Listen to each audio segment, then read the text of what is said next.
Oi, gente, começando mais um Vitrine de Saúde e Beleza. Eu tô aqui de novo com a Carol, que é a nossa especialista mãe pâncreas de diabetes tipo 1. E hoje a gente vai falar sobre a diabetes tipo 2, porque a gente achou interessante, porque no meio do podcast a gente começou a falar das duas diabetes, né? E a gente combinou de marcar outro podcast para falar, para a Carol poder esclarecer que das meninas a gente escolheu a Carol, que era mais bem informada de diabetes tipo 2 também. E aí hoje a gente está aqui de novo. Maior prazer te receber aqui. E vamos hoje falar dos dois, né, Carol? Isso. Vamos falar mais do diabetes tipo 2, mas vamos falar das comparações, que as pessoas não entendem o que é diabetes tipo 1 e diabetes tipo 2. Exatamente, Ingrid. É um prazer estar aqui hoje no seu programa, no seu podcast. É tão importante a gente difundir informações. E é um prazer para mim falar sobre diabetes, porque quanto mais a gente fala sobre diabetes, mais as pessoas conhecem. Sim. E mais a vida das pessoas que têm diabetes também fica Facilita, mais fácil, né? Porque as pessoas são mais compreendidas e elas podem buscar ajuda, enfim. Então, é um tema que eu tenho muito apreço e estou aqui muito feliz em estar compartilhando com vocês as informações que eu tenho aqui, né? Então, vamos lá. A gente estava aqui conversando antes de começar o programa, gente, da população do Brasil que tem diabetes que não sabem, né, Carol? E da população mundial. Vamos aprofundar nessa parte e depois a gente explica o resto, né? Que as pessoas não sabem. Eu trouxe uma colinha aqui. Fica à vontade. Então, para a gente entender a gravidade da questão, no sentido de que é uma epidemia mundial, a gente tem hoje, atualmente, no mundo, 590 milhões de pessoas com diabetes. E quando eu falo diabetes, eu estou falando todos os tipos de diabetes. Já a gente vai explicar os subtipos mais comuns. Mas vejam que é muita gente. Mas o dado que mais impressiona, Ingrid, não é nem os 590 milhões, mas o fato de que quase 50% dessa população desconhece que tem o diabetes. Então, veja bem, quase metade das pessoas, praticamente aqui 252 milhões de pessoas, não sabe que tem diabetes. Então, veja, se com um diagnóstico as pessoas já têm dificuldade em fazer o manejo da glicemia, em tratar o diabetes, imagine aquelas que nem sabem que tem diabetes. Mas, Carol, em algum momento essa pessoa vai passar mal, né? Então, em algum momento, assim, eu acho, né? Boa pergunta. O que acontece, Ingrid? O diabetes... Então, vamos lá. Desses 590 milhões que eu falei, vamos entender, 90% dessas pessoas têm diabetes do tipo 2. Então, a gente vai começar explicando para ficar bem didático isso. Tá. Então, 90% tem diabetes tipo 2, os outros 10, os demais tipos de diabetes. Então, vou falar rapidinho a diferença dos principais tipos de diabetes. Então, a gente tem o diabetes tipo 1, que foi o tema do último podcast. Sim, foi interessantíssimo. Em que no diabetes tipo 1, a gente tem uma doença autoimune. Tá. Então, o que acontece nessa doença autoimune? As células beta do pâncreas, que produzem insulina, elas são destruídas pelo próprio organismo. E a pessoa deixa de produzir insulina. Então, a pessoa não produz insulina, é uma doença autoimune. Muitas vezes, a maioria... Que não tem cura. Não tem cura. Então, precisa fazer uso de insulina para o resto da vida. Esse é o diabetes tipo 1, que geralmente abre o quadro na infância. Sim. Mas nada impede que isso aconteça em outras fases da vida. Mas não é uma regra, né? Não é uma regra. Tanto que cada um dos bebês que vocês contaram foi numa idade que descobriu, né? Isso. Então, a gente tem esse tipo 1, que ele representa ali 5% talvez da população mundial. E aí, a gente tem o diabetes gestacional, que é um diabetes geralmente transitório.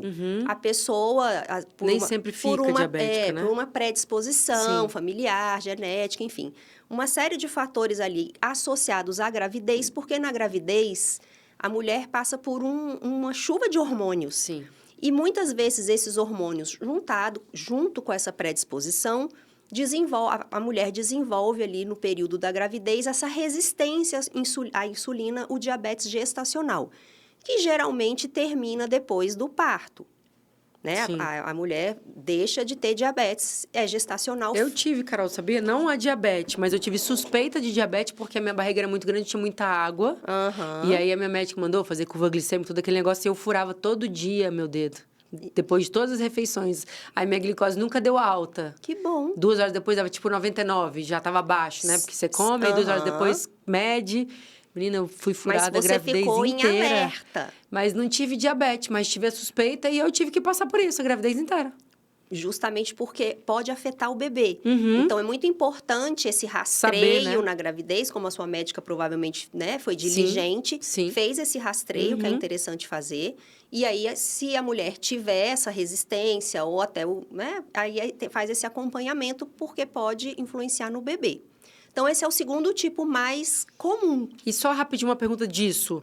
Por que tem mulher que desenvolve na gravidez a diabetes e cura e algumas permanecem diabéticas, ficam diabéticas? É uma questão mesmo de predisposição. Não tem uma regra, Não assim. tem uma regra.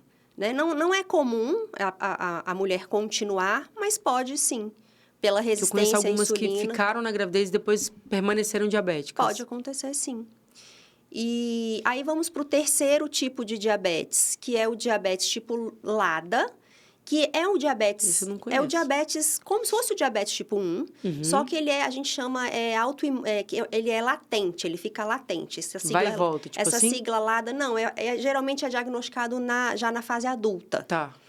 Ele Mas é diabetes tipo 1. É como se fosse um tipo 1, ele é Tá. autoimune, Aham. só que ele é menos agressivo, no sentido de que as células pâncreas, elas não são totalmente destruídas, é um manejo um pouco mais fácil do que o tipo 1 que abre na infância. Tá. É praticamente um tipo 1. Mas fica... Também não tem cura. Não. Descobre na vida adulta e Isso, permanece. é autoimune, só que ficou latente há um tempo Tá. da vida e abre o quadro Por na algum fase momento adulta. o corpo devia conseguir reagir e aí naquele momento não conseguiu mais, né? Isso. E aí a gente tem o diabetes tipo 2, que é o tema principal aqui do nosso podcast. E o que é o diabetes tipo 2?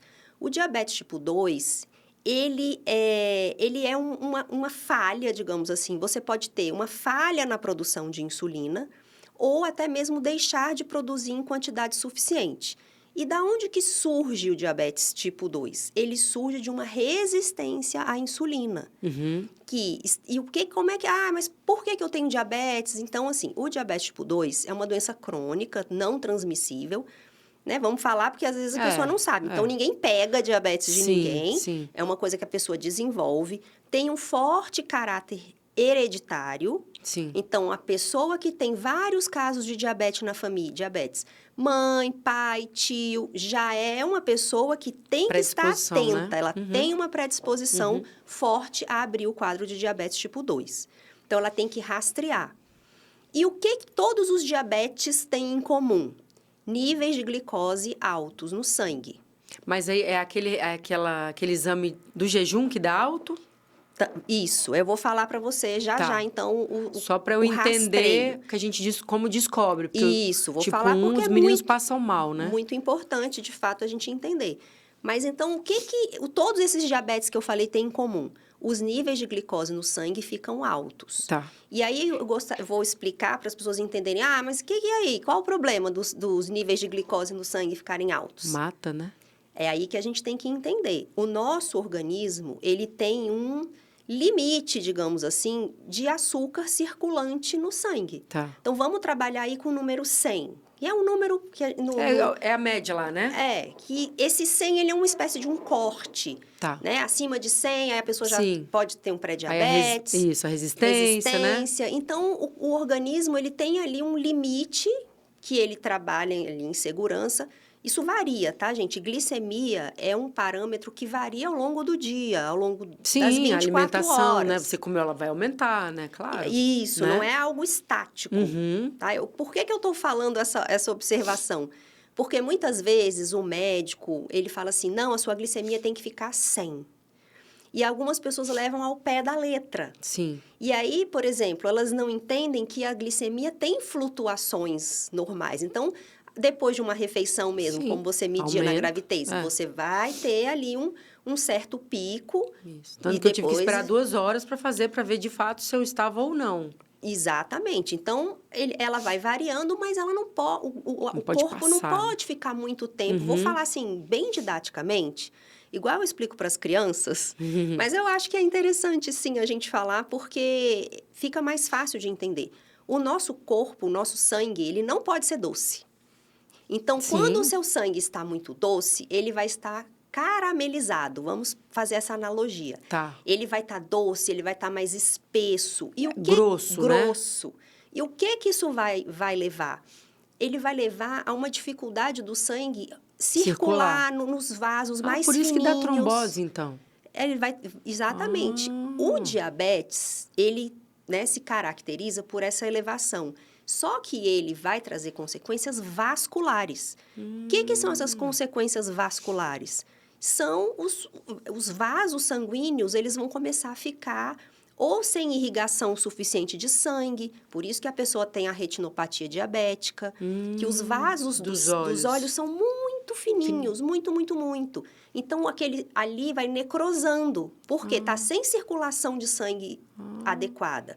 Hoje, para mim, está sendo perfeito. Essas explicações estão entendendo tudo. Porque fica cego, porque perde o dedinho, a perninha, trombose. Isso. Rim. Então, por que o diabetes, assim, vou só para abrir... Mas esses são os dois, né, Carol? O 1 e o 2 têm essas consequências. Tanto faz o Tanto tipo. faz. Por isso que a gente... né, assim, a natureza, por exemplo, do diabetes tipo 1, ela é autoimune, a origem. Mas a consequência é glicose alta. Tá. O tipo 2, a consequência é glicose alta. E a glicose alta, ela vai gerar essas complicações tão temidas, justamente pela questão vascular. Os vasos, eles vão ficar prejudicados. Tá. Então, é por isso, para a gente entender que eu gosto de falar do sangue doce, sim, do sangue que açucarado. É caramelizado, aí na hora eu entendi, engrossa. Porque caramelo é grosso. Ele vai ficando, o corpo vai ficando inflamado, porque esse excesso de açúcar, ele é tóxico para o nosso organismo. Então, assim, basicamente, é isso que as pessoas têm que entender. Então, as pessoas falam assim, fulano morreu de diabetes. Na verdade...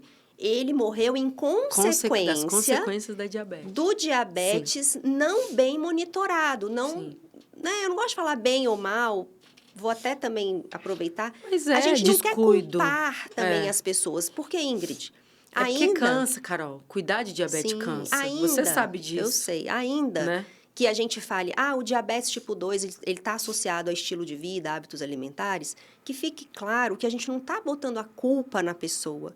Porque são muitos estigmas ligados ao diabetes tipo 2. Então, quem tem o diabetes tipo 2, carrega esse estigma de... será que eu sou culpado? Eu fiz uma coisa errada? E ninguém quer ficar doente, você concorda? Não, com certeza, concordo. Por mais que a pessoa...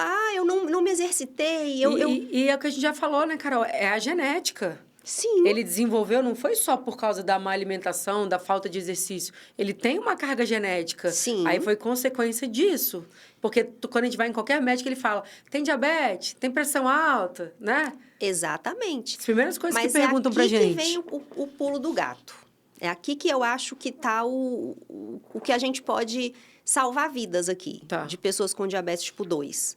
O diabetes tipo 2, ele é silencioso, e ele chega muitas vezes sem aviso.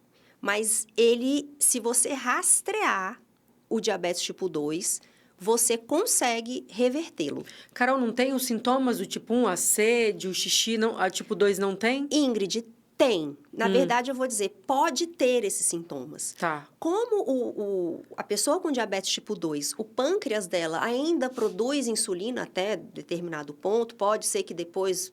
a depender do tempo, ele precise até usar insulina. É isso que eu ia te perguntar. Algumas pessoas com diabetes tipo 2, elas usam insulina, não, né? Assim, não é que ela não vai usar, nunca vai usar, ela pode usar. Mas, ai meu Deus, me perdi. O que a gente estava falando?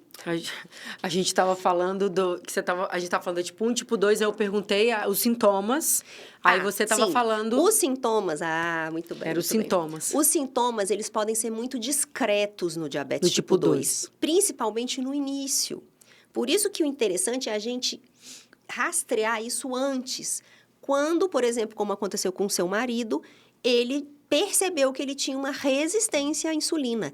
É ali que você tem que agir. E aí ele trocou o ritmo de vida, a rotina, tudo, começou a malhar, fez dieta e acabou. Ele tá Olha aí que curado, não virou.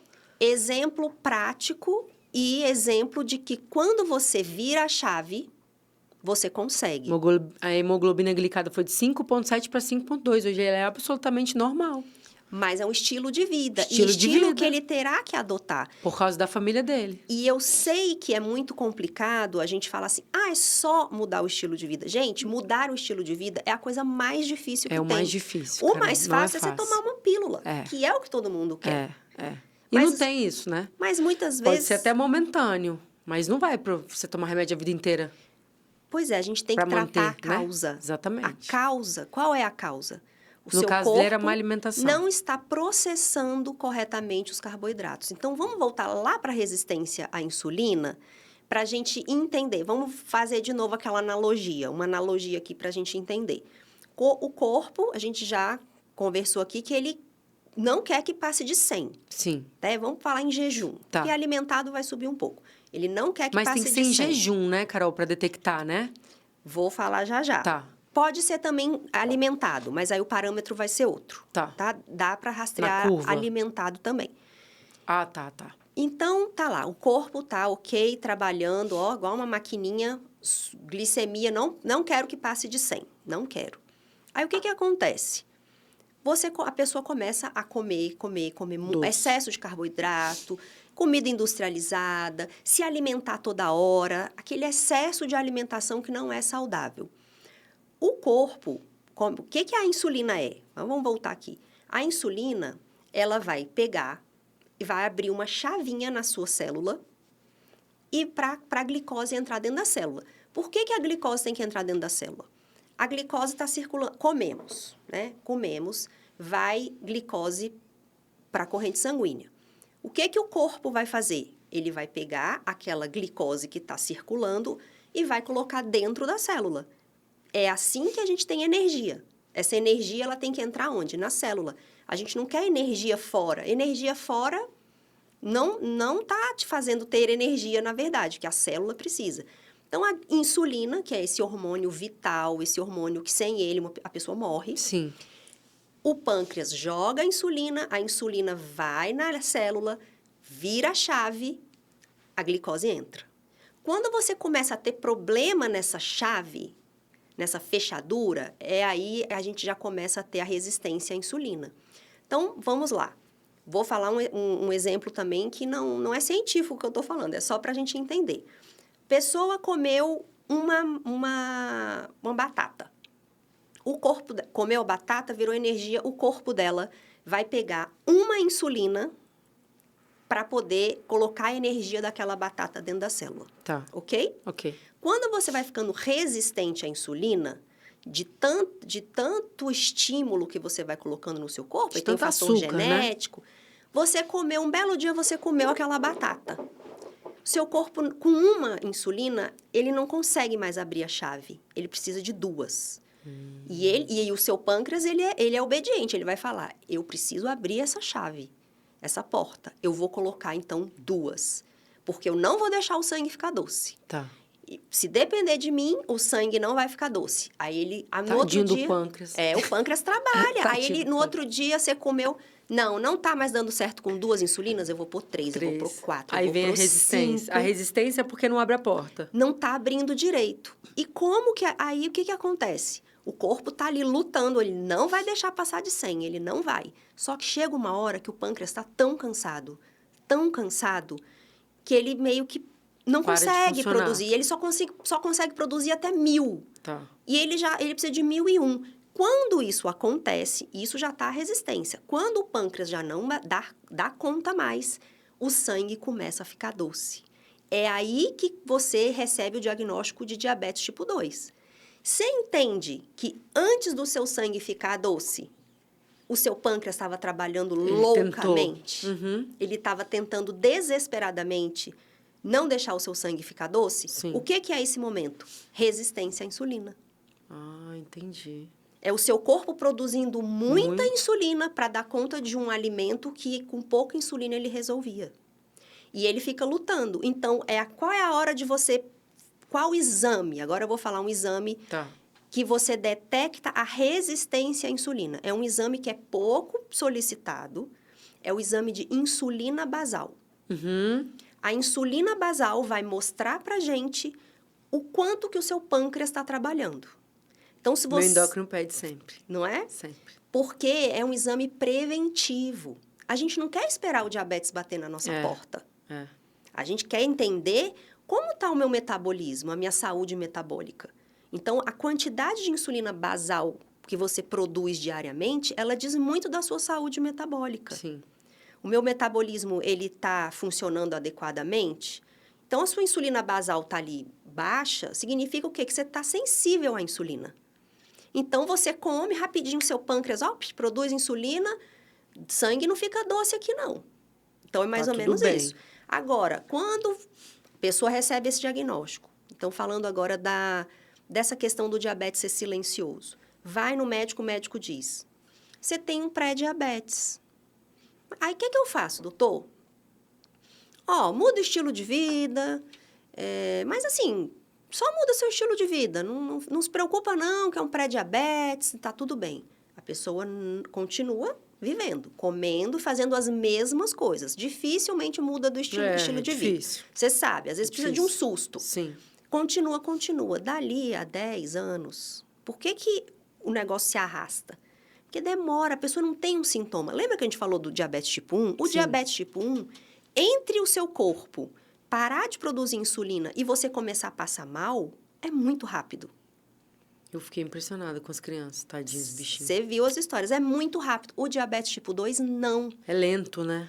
Ele é silencioso, entende? Aí quando já... a pessoa tem ali um pico de insulina, passa um pouquinho mais, mas acha que é tal ali se sentindo mal por algum motivo, mas não sabe por quê. Não vai passar. Isso, e é o pico de insulina, né? Exatamente. Então, pessoas que têm mais, assim, autoconhecimento, uma sensibilidade, até, como você falou, às vezes um enjoo, às vezes você está fazendo muito xixi... Sabe? E não se atenta, né? Até mesmo a questão de ganhar peso. Porque quanto mais sensível à insulina, você tem mais dificuldade de ganhar peso. Quando você está muito... Quem tem resistência à insulina... Aí ganha peso. Inclusive, é difícil emagrecer. É difícil. Porque o seu corpo, ele está inflamado, ele está resistindo à ação da insulina. Então, isso a gente tem que rastrear. Então, é muito importante, quando for num endócrino, enfim, no médico... Doutor, peça minha insulina basal, porque muitas vezes o que engana a pessoa? A pessoa fica olhando só a glicemia de jejum. É isso que eu ia te perguntar. Aí a glicemia de jejum dela aí, olha que já está ali 90, tá 95, mas ainda assim, pelo exame do laboratório, está abaixo de 100. A pessoa olha, opa, minha glicemia está maravilhosa, com uma insulina basal de 30. E aí a gente quer o quê? Uma insulina basal ali menor que 10. Meu médico falou isso. Então... a gente vai virando médico, né? E Carol, aí, a gente tem que pensar nisso.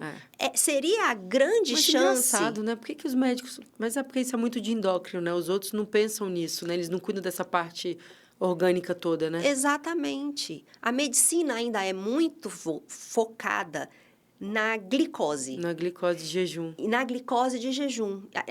É algo que a gente percebe, o foco é muito a glicose. E aí fica de fora uma grande chance da pessoa a insulina mudar. Basal e a hemoglobina glicada, né? São os dois importantes que os médicos, a maioria não, é só endócrino que pede, né? A hemoglobina glicada, o que é? Ela é um exame que ela analisa a média dos últimos 3 meses das suas glicemias. Então, faz ali uma média e aí é um parâmetro também utilizado, uma hemoglobina glicada, por exemplo, acima de 6,5, a pessoa já está, porque isso representa uma média.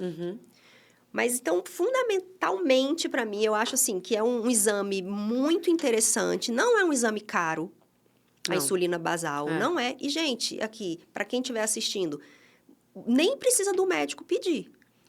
Você pode, claro.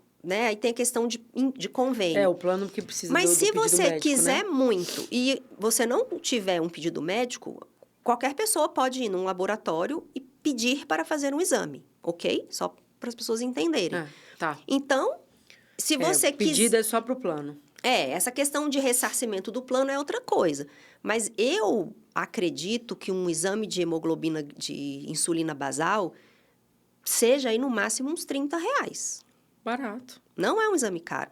Claro, né, gente? A melhor coisa é você ir no médico, até porque você vai fazer o quê com o resultado do exame? Mas só falando que se você quiser muito na vida, não conseguir, vá lá e faça seu exame de insulina basal, leva no médico, provoque o seu médico. Olha, a minha insulina basal está muito alta, o que eu faço? Então, aí é a hora de agir, de você mudar seu estilo de vida, entrar... E aí, falando em estilo de vida, no outro nosso encontro, eu até acho que vamos ver se você lembra. Eu falei, por isso que é tão importante ter músculo. Sim, lembro. Porque a gente falou muito. O músculo, ele é um excelente captador de glicose. Então, a pessoa que tem muito músculo, ela é sensível à ação da insulina. Então, é muito importante a pessoa ter músculo. Por que vai acontecendo? Muitos casos de diabetes de tipo 2 vão acontecendo com o envelhecimento. Né? A pessoa, naturalmente, ela vai perdendo massa magra. Sim. Ela vai tendo um adoecimento metabólico, ela vai ficando menos resistente, mais resistente à insulina. E a gente sabe a questão da massa magra também, né? Principalmente as mulheres. Sim. Muitos casos de sarcopenia, que é uma massa magra muito baixa.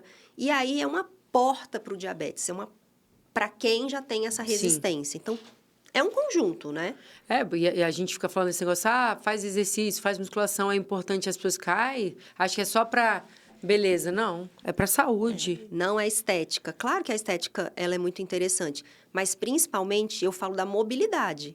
Porque uma pessoa... Para não cair, né? Não é só para não adoecer. É para não ficar levando tombo e se quebrar todo, né? Quem não tem músculo cai. Exatamente. Para você sentar numa cadeira... A gente falou disso, né? Do quadril. Sim, da importância da força do quadril. Para você sentar, você conseguir sentar e levantar, isso é muito importante na terceira idade, né? Esse é um dos testes, né? Eles botam os velhinhos para levantar para ver se dá conta, né? Exatamente, que é a força dos músculos das pernas que fazem a pessoa. Então, é muito importante trabalhar essa questão não só alimentar, mas também do todo, da parte física É o conjunto da obra, né? Exatamente. Que a pessoa tem que ter para não adoecer. E preocupar mesmo com família, e ver histórico de família mesmo e se preocupar, porque a gente tem que se preocupar com isso. Exatamente. E em relação ao rastreio, né, que a gente estava falando. Esse ano, a Sociedade Brasileira de Diabetes mudou a diretriz dela em relação ao rastreio. Até ano passado, a indicação era que a partir de 44 anos, salvo engano, você faria esse rastreio, que é fazer glicemia em jejum, pode fazer o teste de tolerância oral à glicose. Então, fazer esses testes, hemoglobina glicada. Intolerância oral é o quê? É a curva? É a curva. Tá. É aquele que toma aquele líquido maravilhoso. Fiz um dia desse. Assim, claro que o médico vai avaliar, né? Dependendo do seu histórico familiar. Mas... para você ver como as coisas... O diabetes, ele vem crescendo, gente. De forma, assim, galopante. Pela alimentação, né, das pessoas, né? Pelo estilo de vida, muita comida industrializada. Fast food. Falta de tempo. Exatamente. A qualidade da comida. Então, agora a indicação, Ingrid, é para você começar o rastreio aos 35 anos. Na verdade, tudo, né, Carol? O câncer estão pedindo para nós mulheres começarmos com 30, principalmente quem tem história, no meu caso, minha médica, desde os 35 ela manda fazer mamografia. Os planos estão brigando, mas precisa. Sim. O rastreio é importante. Quando uma doença não tem um sintoma muito imediato, eu falo sempre isso. E visível, né? Não é visível. Eu falo muito isso do sintoma. Porque a pessoa que... A gente falou do sintoma de diabetes tipo 2? Não, a gente falou até que foi quando a hora que a gente se perdeu. Isso, mas a gente falou, assim, que nem sempre a pessoa tem sintoma. Mas vamos repetir, porque nunca é demais. Não. Quem sabe, às vezes, ouvindo uma pessoa um dia pode se tocar. Observa o outro, né? Excesso de sede, cansaço. Tudo bem que eu vou falar aqui, fica parecendo que são, né, outras coisas, mas observar isso.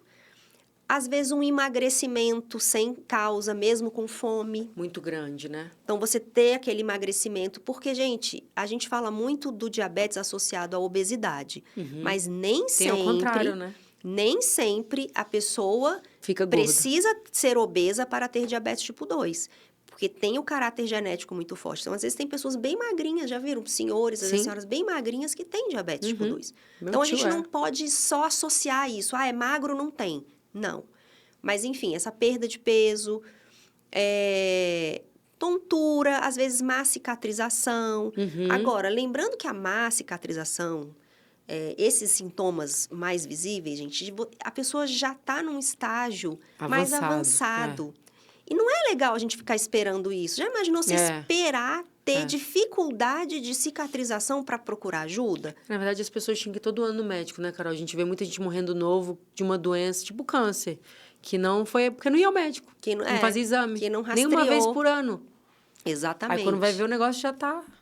Então, a diabetes é tipo isso, né? exatamente. A pessoa tá ali passando mal, mas não é nada não, é só um mal-estar, tô cansado, tô velho, sei lá o que que é.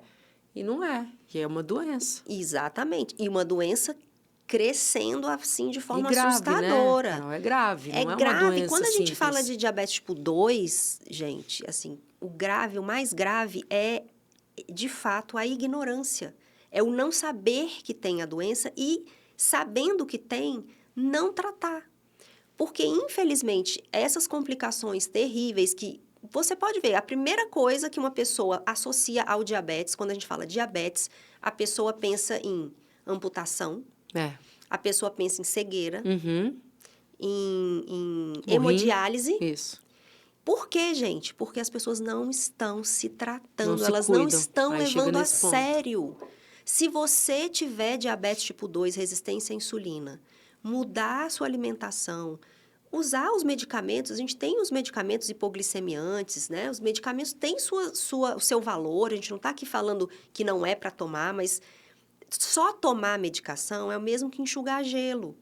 Porque se o seu corpo não está processando direito os carboidratos, não adianta você querer continuar comendo igual você comia.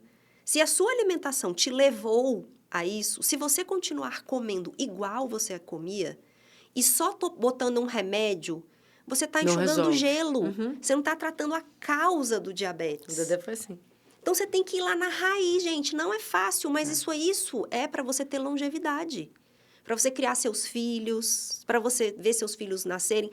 A gente sempre fala, às vezes um pai, uma mãe, se você tem uma doença silenciosa, como é o diabetes, ou então não liga, finge que não vê, deixa para lá, não estou sentindo nada, isso é a longo prazo.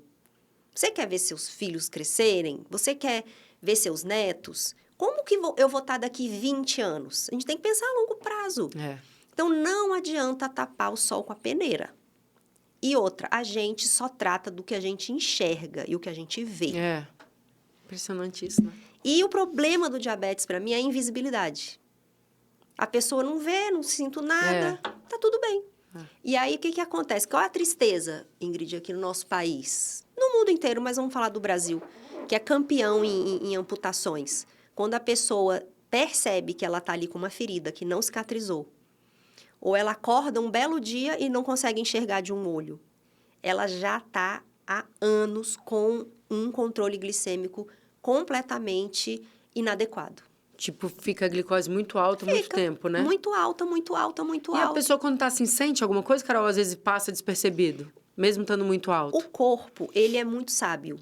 O que acontece? Muitas vezes, a pessoa se adapta àquela glicose alta. Ela pode até, no início, ter essa sensação que você fala, às vezes uma boca seca, às vezes um enjoo, uma tonteira. Mas ela deixa, não é nada. E aí ela vai vivendo. O que o corpo vai fazendo? Ele vai se adaptando àquilo. E aí ele começa a conseguir viver normalmente, entre aspas, com uma glicemia mais alta. Tanto é que tem gente que fica muito tempo com a glicemia alta. Quando você faz o tratamento e a glicemia dela volta aos padrões normais, ela tem sensação de hipoglicemia.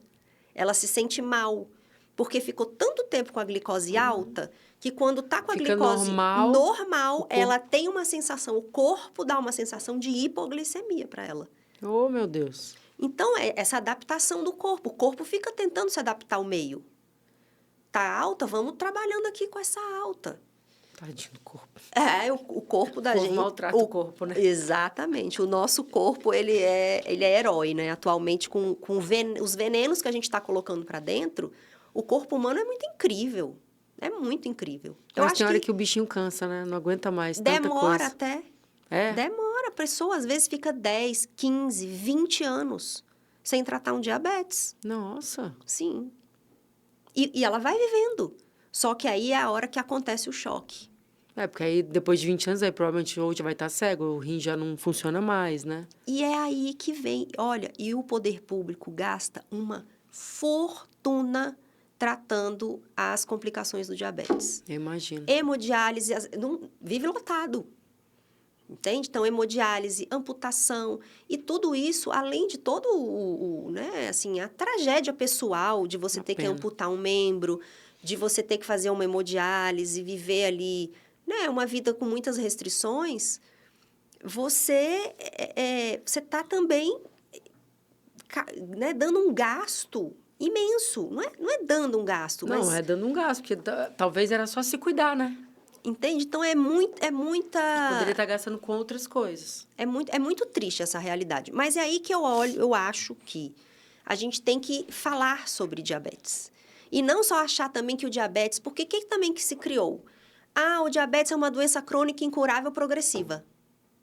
Ou seja, é um fatalismo. Minha mãe tem diabetes, meu avô tem diabetes, a minha tia, eu vou ter diabetes. Ela é crônica, ou seja, ela não tem cura e ela vai progredir. Ela vai piorar. Eu vou amputar, eu vou ficar cego. As pessoas têm que pensar isso? Sim, as pessoas elas acham gente. que elas estão fadadas a isso. Não. Ingrid, as pessoas acham muito É só isso cuidar. que eu estou falando. Pelo amor de Deus, por que as pessoas Elas pensam desistem. Elas pensam assim, eu tenho diabetes, eu recebi uma sentença, eu vou amputar um membro. Nossa, Isso é real gente. que eu tô te falando. Não, imagino, mas assim, eu fico pensando, por real. que, né, a pessoa... Por quê? Porque as pessoas, elas não têm conhecimento de que se elas mudarem, se elas se tratarem, elas não estão fadadas a perder um membro. Não estão. Não é progressiva, não necessariamente tem que ser progressiva, né? Você... Se a pessoa cuidar, não vai virar progressiva. Então, mas as pessoas, elas têm que acreditar nisso primeiro, elas têm que saber que isso é possível. Que realidade triste, né? É muito triste. A pessoa conformada assim, muito triste. Ela se entrega, simplesmente, porque ela não tem essa perspectiva de que aquilo ali pode não ser progressivo. Não, e ela pode nem vir a ser, se ela se cuidar, né? Não, mas mais ainda. Né? Eu já tô aqui, eu já tô considerando a pessoa recebendo o diagnóstico. Mas é o que você falou, ela não precisa receber esse diagnóstico. Não tem que achar porque o pai é pai, a mãe, enfim, a tia e ela vai ser também. Não, ela não necessariamente vai ser também, ué. Exatamente. Se ela se cuidar, né? Exatamente, porque a genética, né, como dizem, a genética... gente escolhe, né? A gente tem uma genética, ela é como se fosse ali a arma. E aí você, com o seu estilo de vida, você pode apertar ou não o gatilho. Sim. Simples assim. Essa analogia, assim, mas é isso. Então, eu tenho a genética, eu tenho que me cuidar mais. Minha mãe tem diabetes, eu vou rastrear antes. A minha alimentação vai ser baseada em comida fresca, eu vou comer proteína, salada, não vou exagerar nos carboidratos, não vou ficar comendo bolo à toa. É difícil, mas é possível, né? É possível. Eu não como bolo à toa, eu não lembro nem a última vez que eu comi bolo, Carol. A palavra é essa, bolo à toa. Eu gosto de falar para os meus pacientes. Não lembro, doce, bolo. Você quer comer um bolo, um doce? Escolhe. Escolhe um doce que você goste muito. Para valer a pena, né? Se programa. Se programa. Nossa, eu gosto da torta eu falei isso pros meninos. De morango da confeitaria tal. Eu vou lá um dia. Sei lá, olha, no sábado. Com muita vontade, né? Tipo, na segunda. Você pensa assim, no sábado, eu vou lá na confeitaria comer a minha torta. Vou sentar... não vou comer com culpa, vou comer e vou... Agora, eu acho isso tão interessante que, às vezes, você está com vontade de comer a torta de morango na segunda. Quando chega no sábado, você já está perdendo. Você não quer mais, né? O que a pessoa não pode fazer é ceder a todos os caprichos. Eu quero uma torta de morango agora. Não é vou assim. comer. Agora, antes fosse uma torta de morango, tá? A gente está falando aqui de uma coisa, assim, bem pontual, mas as pessoas, elas estão vivendo o dia a dia, comendo muita comida industrializada que nem vale. Tá comendo um bolo seco, sei lá, de 2 dias atrás. Tá comendo por Só comer. Porque tá lá e vou comer. Exatamente. E aí, entra a questão que eu acho muito importante, que é a questão de você se programar para comer. Inclusive dá pra gente falar dessas alimentações que você trouxe, né, Carol, pra mostrar que faz parte da programação, para as pessoas entenderem o mal que elas estão fazendo para elas mesmas numa simples Coca-Cola, por exemplo. Isso. Você trouxe aí pra Eu trouxe aqui mostrar. eu vou mostrar para lá já já. Mostra naquela câmera. Essa lâmina aqui, eu acho ela bem interessante. Eu gosto de usar com os meus pacientes, para eles entenderem. Você é nutricionista, né, Carol? Isso. Para eles entenderem, principalmente, a quantidade de açúcar que tem nas bebidas. As bebidas açucaradas, elas são um mal, um grande mal para a nossa geração. Porque antigamente, quando você era criança, a gente vai entregar a nossa idade, né? Mas assim, a gente Não tomava... tem problema, a gente tá super bem. A gente tomava refrigerante quando? Final de semana, falei pros meus filhos. Às vezes só numa festa. Eu tomava na casa da minha avó domingo. Exato. E Minha mãe não comprava. era um evento. Você botava aquela Coca-Cola de vidro. Né? Era um evento. Agora você vai no mercado, você olha para os carrinhos, as pessoas levam para casa, tomam assim, ó. Mas não tô só falando... Não, eu tomo, mas zero, tá, Carol? Não tomo normal. Mas então, sou viciada em Coca. A gente tem que prestar muita atenção na quantidade de açúcar que tem nas bebidas. Em todas as comidas, mas aqui... Até suco, né? Às vezes a pessoa fala, tô ali, suco é saudável. Mas tem um açúcar, suco também tem que ser medido, não é isso? Porque nem tudo que é natural é saudável. Eu gosto de dar esse exemplo. Caldo de cana, é natural ou é artificial? É natural, mas é natural, açúcar puro, mas né? é saudável? Não, não é. Entende? Então, a gente não pode confundir natural com saudável. Então, aqui, por exemplo, as bebidas, tá? Eu gosto da gente pensar numa colher de chá de açúcar. Porque a gente tem que ter essa consciência. Muitas vezes a gente tá aqui falando... A de chá é pequenininha, né? Não é a pequenininha, não. É aquela um pouco maior. Ah, tá. Não é de sobremesa, mas é maior que a de café. Tá. Então, vamos pensar assim, são 5 gramas. Ótimo. Sabe aquele sachêzinho que tem nos restaurantes? Açúcar? Isso. 5 gramas tem ali. Tá. Aquele sachê é ótimo. Devia ter trazido um. Mas então, todo mundo sabe, de aquele açúcar... sachê. Tá. Então, a gente tem aqui, ó, um refrigerante. Eu nem botei as marcas aqui, mas a Ingrid já disse que aqui não tem problema. A gente pode falar. Vamos pensar um refrigerante, uma Coca-Cola normal. 40 gramas de carboidrato. Então, isso é importante, gente. Quando você pegar o rótulo de um alimento, você vai olhar atrás a tabela nutricional. Então, onde tiver escrito carboidrato, você vai ler açúcar. Tá. Porque aquela quantidade de carboidrato, ela vai se converter em açúcar dentro do seu organismo.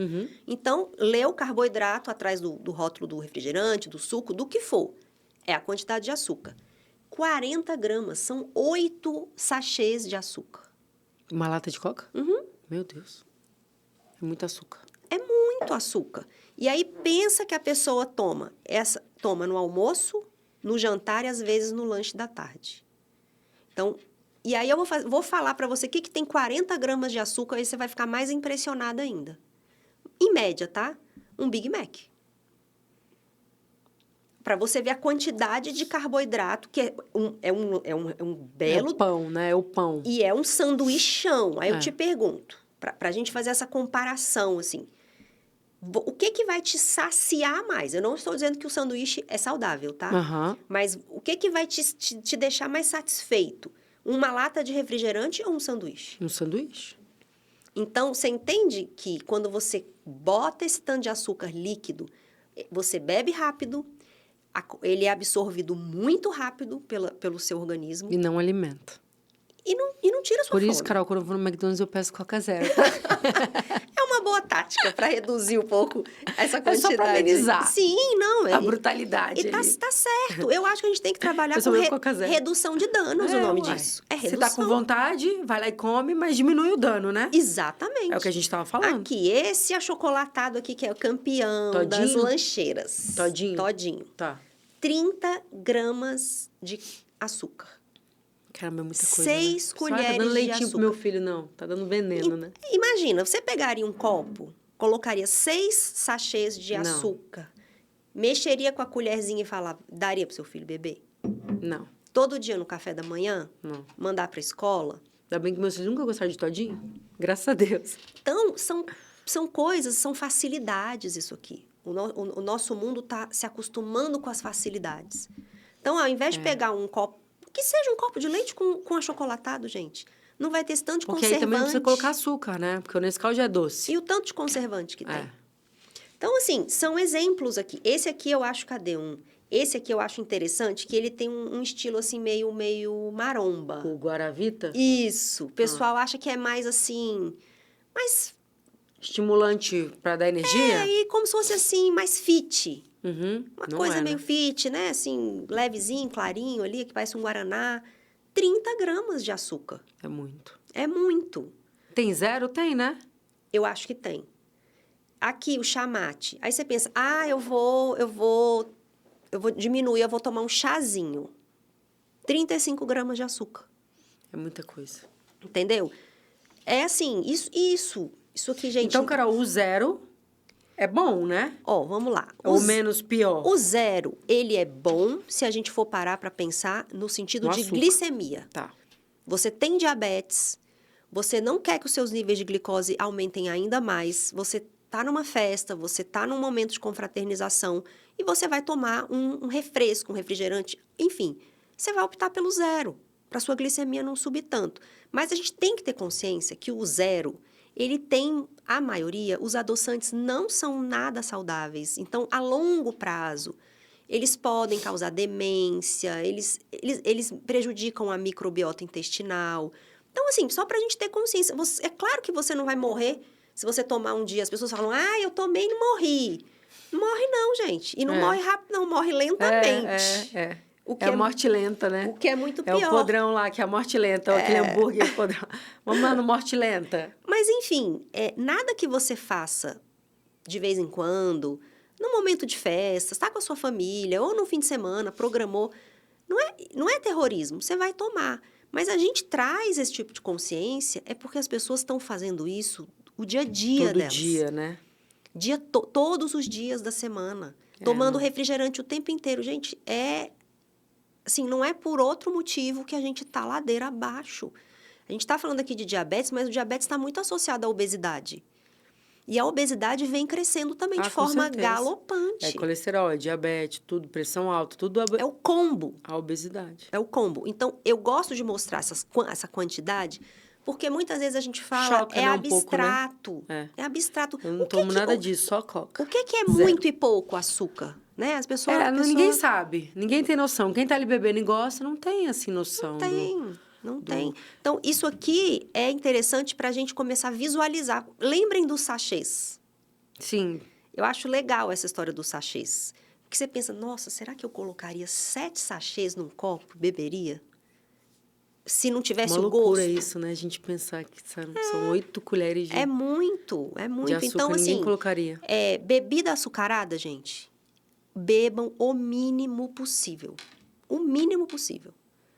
Não vale a insulina. Não vale. Não vale. Então, reserva para É melhor a torta de morango. Sábado. Né? Sem dúvida. E o que mais, Ingrid, que eu trouxe aqui? Aí eu trouxe essas lâminas que eu acho bem interessantes, que fala a questão aqui das sensações, da hipoglicemia, da hiperglicemia, dos sintomas, né? Então, aqui, ó, a hiperglicemia, que é a glicemia alta, ela traz sensações no corpo, que é aqui a sede, visão turva, cansaço, micção excessiva, que é fazer muito xixi. Mas eu gosto de frisar, não espere por isso. Não precisa estar nesse nível já para procurar ajuda, né? Se você tem esses sintomas, procure ajuda o quanto antes. Mas não significa o fato de você não sentir isso que está tudo bem. É aí que você tem que rastrear. O ideal é anualmente fazer os exames, né? Exatamente. Que é o rastreio. Todo ano você está indo no médico. E a hipoglicemia, que a gente conversou bastante no outro podcast, que a hipoglicemia também é o quê? É o açúcar no sangue muito baixo. E, às vezes, as pessoas que têm diabetes ou fizeram bariátrica, elas têm aquela hipoglicemia reativa. Às vezes, a pessoa tem um pico de glicose e da mesma maneira que sobe, ele desce bruscamente. O corpo joga ali uma dose de insulina para debelar e a pessoa tem essa sensação. Você se sente meio ansioso, né? Aqui fala ansioso, irritado, que é o seu corpo tentando te avisar. Reagindo. Coma alguma coisa, porque você pode desmaiar. Então, você tem uma fome muito grande, suor. Às vezes, a pessoa começa a suar frio, começa a falar coisas desconexas. Isso é sinal de hipoglicemia. É o contrário da hiperglicemia. E aí, nesse caso aqui, é emergência médica, gente. Que, como você falou, dos bariátricos, né? O dumping. O dumping. Dedé já teve, Exatamente. tadinho. É horrível. Passa muito mal. Né? A sensação, vou morrer. A pessoa acha, vou morrer. Sensação de morte. Eu vou morrer. Então, isso aqui aí nessa hora, aí a gente entende tudo. Nessa hora, o que indicam a gente fazer? Tomar o quê? Uma Coca-Cola. Pra quê? Pra repor essa hipoglicemia. Pra rebater, né? E subir rápido. Porque o líquido doce faz a glicemia subir rápido. Então, é essa lógica do negócio, entendeu? Então, você está com hipoglicemia, se você precisa repor a sua glicose rapidamente, a melhor forma é uma glicose líquida. Então, agora pensa se você já... Carol tá dando todas as dicas. Se você já está com a glicemia alta e você ainda coloca mais 40 gramas de carboidrato dentro do corpo, o que você está querendo? Aí pode entrar em coma, né? Aí pode vir a questão da cetoacidose, né? A cetoacidose que que eu entendo é coma. Que é quando a pessoa já está ali... É quando está muito tempo com a glicemia alta. Geralmente, é raro acontecer no diabetes tipo 2, mas pode acontecer. É mais no tipo 1. É mais no tipo 1, porque no tipo 1 a gente não tem produção de insulina nenhuma. No tipo 2, lembra, a produção ela tá meio insuficiente, mas tem. Funciona. Aí o corpo consegue. Por isso que às vezes o sintoma não aparece. No tipo 1, não, é muito rápido. Mas o tipo 2 é mais lento. E a última lâmina ali que você trouxe? Essa última é a da resistência à insulina. Ah, tá. Né? Que a gente vai mostrando aqui, ó, que a resistência à insulina, ela começa, que os órgãos, os tecidos vão ficando resistentes à ação da insulina. E aí, isso vai começando lá atrás. Aí, você vai tendo aqui, ó, aumento excessivo da secreção de insulina. O corpo está tentando compensar. Lembra que eu falei que o corpo fica trabalhando? Sim. É o pâncreas trabalhando loucamente, para não deixar a sua glicose subir. Com o passar do tempo aqui, há uma queda dos níveis de insulina, porque o pâncreas cansa. E aí, quando o pâncreas cansa, diabetes tipo 2. Oh, meu Deus. Então, a missão hoje do podcast é: não deixarei minha resistência à insulina virar diabetes tipo 2. Gente, vamos malhar, vamos cuidar da saúde. Se precisar fazer dieta, né, Carol? É difícil? mas é possível. Olha, Ingrid, não é? É super possível. E eu vou falar, até essa palavra dieta, ela traz essa sensação de restrição. Na verdade, a gente não precisa restringir, a gente tem que saber escolher o alimento. Alimento fresco. Gente, é tão possível você ter uma rotina saudável e gostosa. Então, as pessoas até para comer na rua também dá, né? Sim, qualquer Todo lugar tem salada, tem proteína. Se você consegue fazer um prato bem saudável. Um arroz e um feijãozinho sem exagero, né? Porque o arroz é carboidrato. É isso. Uma coisa que as pessoas também não sabem muito que massa, né? Macarrão, carboidrato, pão, arroz, vira tudo açúcar, né? Isso. Tem gente que não sabe disso. As pessoas têm que entender que batata. Açúcar não é só o que tem gosto doce. Ingrid, perfeito. Tudo que tem amido vai se transformar em glicose. Então, eu falo que é o açúcar salgado, brincando. Então, massas, pães, bolos, farinha de trigo, vai converter em açúcar. Eu nunca mais vou poder comer isso? Não. Você só vai ter que moderar, comer isso em menor quantidade e priorizar o quê? Outros alimentos. A carne, a salada. Os melhores, né? E aí você vai priorizando isso ao longo da sua semana e deixa para entrar no modo mais festa, que eu falo. Final de semana. Final de semana. E outra também, não precisa esperar o fim de semana para comer como se o mundo fosse acabar. Eu gosto de falar que estômago não tem relógio nem calendário.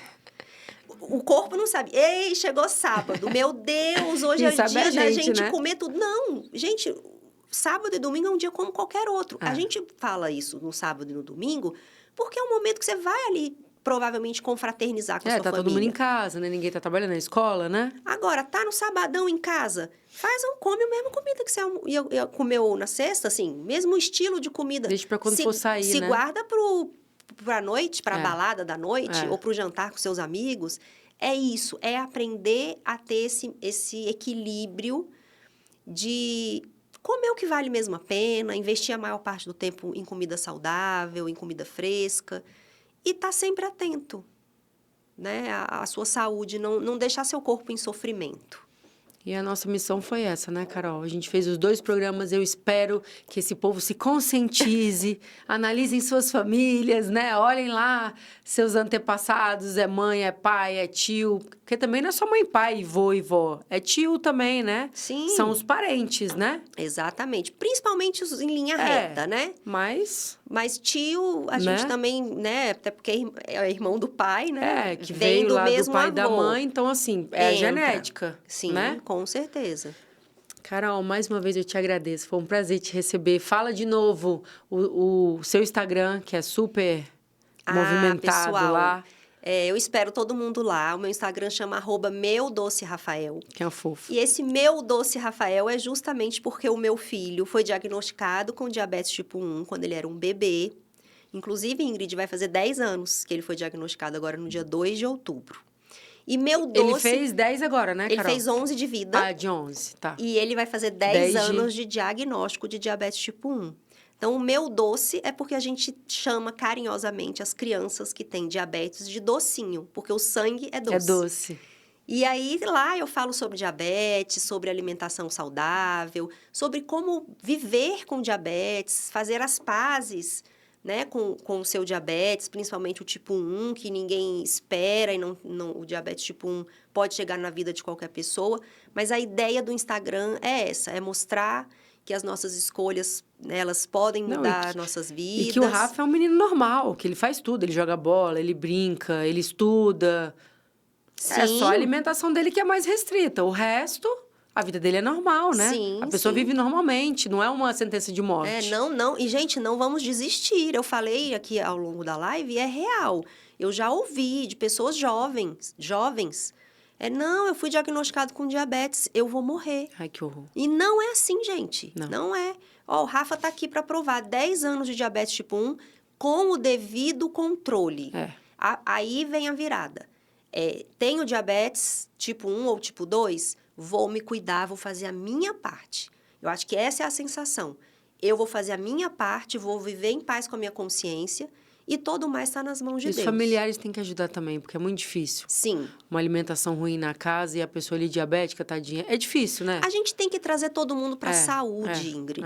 Sabe? Então, assim, se seu filho tem diabetes ou alguém da sua família, a gente não precisa ficar... ele tem diabetes, ele vai comer assim. Não.